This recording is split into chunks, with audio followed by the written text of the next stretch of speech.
अहमदनगर शहरातील तोफखाना पोलीस स्टेशनच्या हद्दीत स्थानिक गुन्हे शाखेच्या पोलिसांनी 5 कॅफे हाऊसवर छापे टाकलेत। तर या ठिकाणी अश्लील चाळे करताना आढळलेल्या काही जोडप्यांना पोलिसांनी पकडले। तोफखाना पोलीस स्टेशन हद्दीतील ZK coffee house, Z Bollywood cafe, बाबज cafe, Arshada cafe, Asha cafe या ठिकाणी तरुण तरुणी अश्लील चाळे करत असताना पोलिसांनी रंगेहात पकडलं। या कॅफे हाऊसच्या चालक मालक यांच्यासह अश्लील चाळे करणाऱ्या तरुण तरुणींना पोलिसांनी पोलीस स्टेशन मध्ये आणल्यानंतर त्यांना सोडवण्यासाठी बनावट नातेवाईक तोफखाना पोलीस स्टेशन मध्ये आले होते। यावरून सध्याची पिढी बर्बाद होत असल्याचं दिसून येते। तर याबाबत प्रत्येक पालकानं आपल्या पाल्यांबाबत जास्त जागरूक राहणं आता महत्त्वाचं आहे।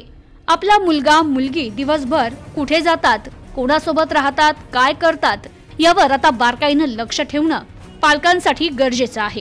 आपला मुलगा मुलगी हे चुकीच्या मार्गाने तर जात नाही ना, हे देखील पाहणं पालकांसाठी महत्त्वाचं आहे। प्रतिनिधी अनिकेत गवळी, न्यूज टुडे 24, अहमदनगर।